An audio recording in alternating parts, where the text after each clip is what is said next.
Yo les amis, j'espère que vous allez bien. On se retrouve pour le débrief de ce match entre le Real Madrid et Leganés. Victoire du Real Madrid à la dernière minute les amis. On peut dire merci à la Castilla. Merci à la Castilla de nous avoir donné Gonzalo Garcia. Sinon sans lui là, on allait partir en prolongation et on aurait risqué de se faire éliminer bêtement les amis. Pour le match d'aujourd'hui, sans surprise, Carlo Ancelotti avait décidé de faire beaucoup de changements. Il a donné de la chance à certains jeunes de la Castilla et aussi à d'autres joueurs de l'équipe 1 qui jouent pas habituellement comme Endrick. Et franchement, j'ai beaucoup aimé la compo de départ. Vinicius qui était remplaçant pour souffler un peu. Kylian Mbappé aujourd'hui c'était repos total, il n'a pas joué du tout. Et moi aujourd'hui mon attention était beaucoup plus focalisée sur la défense parce que oui les amis c'est en défense qu'on est dans la merde ces derniers temps. Rudiger s'est blessé, Alaba s'est blessé hier ou avant-hier là, le gars il joue presque jamais, c'est lui qui se blesse. Voilà, là on est vraiment à la ramasse défensivement. Heureusement que Raúl Asensio c'est une valeur sûre parce qu'à part lui et Madame Ancelotti on a personne. Bon, il y a Pasteur Valero mais lui fait comme s'il n'est pas là, ça fait des années lui il est là, il veut pas partir, faut le laisser au banc. Voilà, il fait exprès. C'est pourquoi on le compte même pas dans l'équation. C'est à cause de toute cette ruine en défense là que Carlo Ancelotti a décidé de faire monter Jacobo en équipe 1. Connaissant Carlo Ancelotti, c'est pas la chose qu'il aime faire. Voilà, vous savez très bien que le gars faire monter des jeunes comme ça de la Castilla, c'est pas son dada, il n'aime pas ça. Et Jacobo lui a donné raison aujourd'hui, mais Jacobo mon ami, qu'est-ce que t'es lent?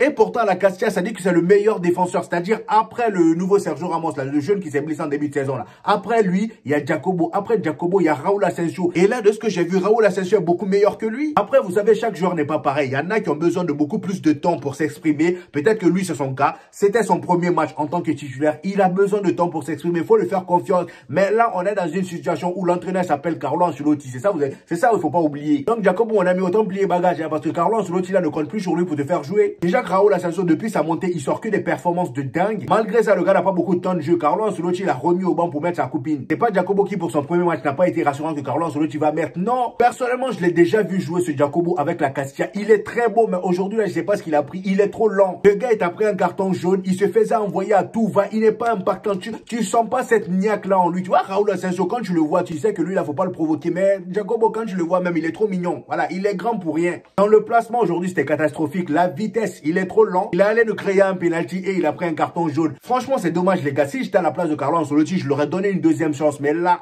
Carlo Ancelotti, là, faut oublier, c'est mieux. En plus de ça, je sais qu'il a fait jouer aujourd'hui pour voir s'il pouvait le mettre à côté de Raúl Asensio face à City. Mais franchement, faut oublier ce cas-là. Finalement, je préfère Madame Ancelotti, hein, c'est mieux. Il a quand même réussi à être plus nul que tu as mené en défense. Ça, faut le faire. Et la défense en général du Real Madrid, on a été un peu fébrile et c'est normal. En même temps, latéral droit, on a Valverde. Valverde, c'est pas son poste. Même si oui, la plupart du temps où il nous a dépanné, il sortait des vrais matchs. Mais aujourd'hui, offensivement, ça a été très intéressant. D'ailleurs, il a été impliqué sur 2 buts du Real Madrid. Le gars, offensivement, son match était incroyable. Mais défensivement, c'était compliqué pour lui. Heureusement qu'Arda Güler était là pour l'épauler un peu. Sinon, il était vraiment pas à l'aise. Et Mendy aussi, de son côté, là-bas, il se faisait envoyer à tout va. La descente aux enfers, lui aussi, est terrible. Depuis un moment là, il fait même plus de bons matchs. Hein. Voilà, c'est que des matchs douteux. Il y a que Raúl Asensio qui a été rassurant aujourd'hui. Et même lui, son match n'était pas si terrible que ça. Mais c'est compréhensible vu le gars qui est à côté de lui, Jacobo. Lunin, pour moi, il a fait son match. Il a fait des arrêts très importants. Les 2 buts qu'il s'est pris, c'est pas de sa faute. Le premier but, c'est sur penalty. Et le deuxième but, c'est sur un tir dévié. Et les 3 milieux qui ont débuté aujourd'hui, il y avait Madame Ancelotti, Luka Modric et Brahim Diaz. Brahim Diaz, les amis, mais quel match!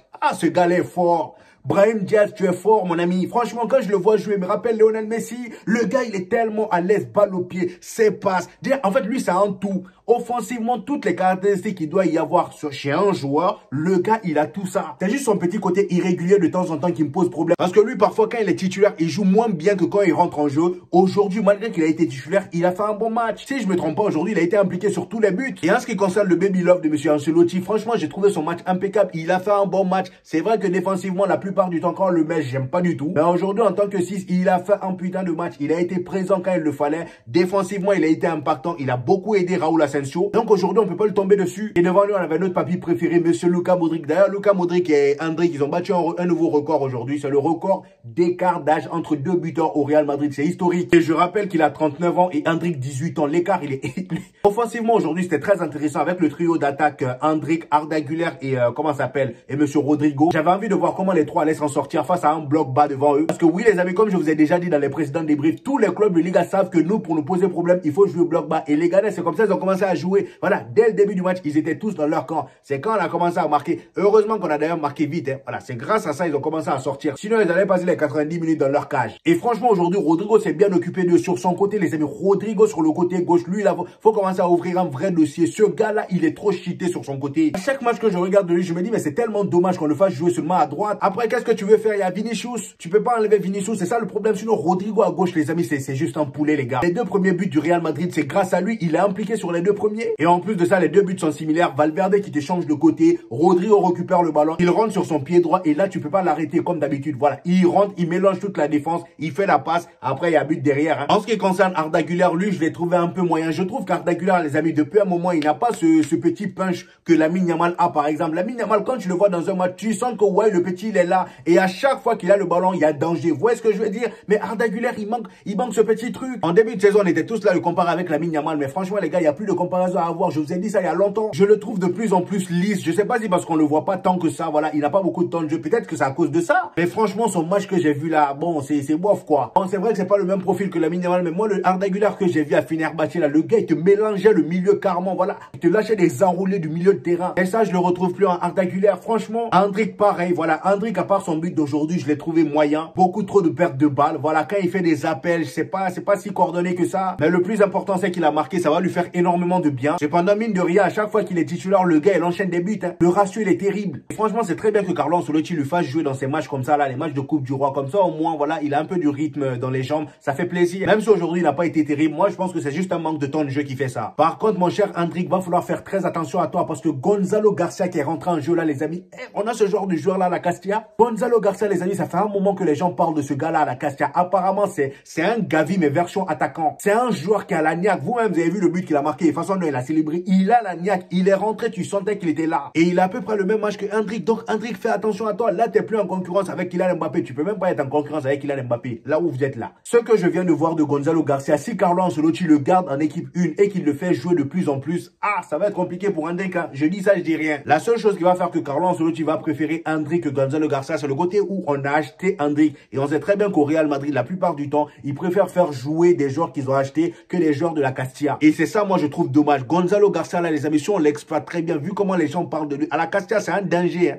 Il est très fort. Même Jacobo, qu'on a vu nul aujourd'hui, le gars aussi à la Castilla, c'est quelqu'un. C'est juste qu'aujourd'hui, il n'a pas été au rendez-vous. Mais sinon, il est très bon. Voire mieux même que Raúl Asensio. C'est ce que tout le monde dit, en tout cas. Bref, en tout cas, très belle victoire de la part du Real Madrid. Demain, c'est le FC Barcelone qui va affronter Valence à Mestalla. Alors là, les amis, attendez, hein, les Barcelonais, soyez pas très confiants. C'est pas parce que vous avez lavé 7 buts à 0 ou 7-1, je sais plus combien, Valence la dernière fois que vous avez sous-estimé Valence. Chez eux, ça rigole pas, hein. À Mestalla, là-bas, ça rigole pas. Gare à vous d'aller chouiner là-bas. Ils vont vous laver, vous n'allez rien comprendre. En tout cas, nous, on vous attend au show avec l'Atlético de Madrid. Et ce qui est sûr, c'est que les demi-finales, là, il y aura que des bangers. Voilà. C'est soit on affronte l'Atlético de Madrid, soit le Barça les affronte s'ils gagnent demain. Mais pour l'instant, faut pas aller trop vite. Ils n'ont pas encore gagné le match de demain, là. On verra bien. Et d'ailleurs, les amis, j'allais oublier l'entrée de Vinicius. Pour moi, l'entrée de Vinicius est catastrophique. Le gars, déjà, il y a ce côté égoïsme, là, qui ressort en lui petit à petit. J'aime pas. J'aime pas. Déjà, le gars, il parle trop. Il est rentré, il faisait que parler. Voilà, il a même pris un jaune à cause de ça, tellement il râlait. Et à chaque fois, c'est la même chose avec Vinicius. Car moi, je me dis même que c'est même plus la faute des arbitres. Là, c'est Vinicius lui-même. Il a un problème en lui. Tu comprends pas. Le gars, déjà, il est rentré. Il enchaînait des ratés. Voilà, il est là. Quand il faut faire la passe, au bon moment, il fait pas. Et mon ami, c'est pas comme ça. Reviens dans ton Vinicius Prime. Le Vinicius de 2022 avec Karim Benzema. Reviens là. Mais là, moi, Vinicius, je le reconnais plus. Il fait que râler. Bref, en tout cas, c'était mon avis sur ce match, les amis. J'espère que vous avez kiffé la vidéo. Donnez-moi vos avis en commentaire. Comme d'habitude, j'hésiterai pas à vous répondre. N'oubliez pas le petit pouce bleu qui fait toujours plaisir, ça aide au référencement. Pour ceux qui viennent de découvrir la chaîne, ici on fait des vidéos débriefs des matchs du FC Barcelone et du Real Madrid. Et quand il n'y a pas de match, on fait des vidéos actualités. Donc abonnez-vous pour ne rien rater et on se dit au prochain épisode les gars. Peace!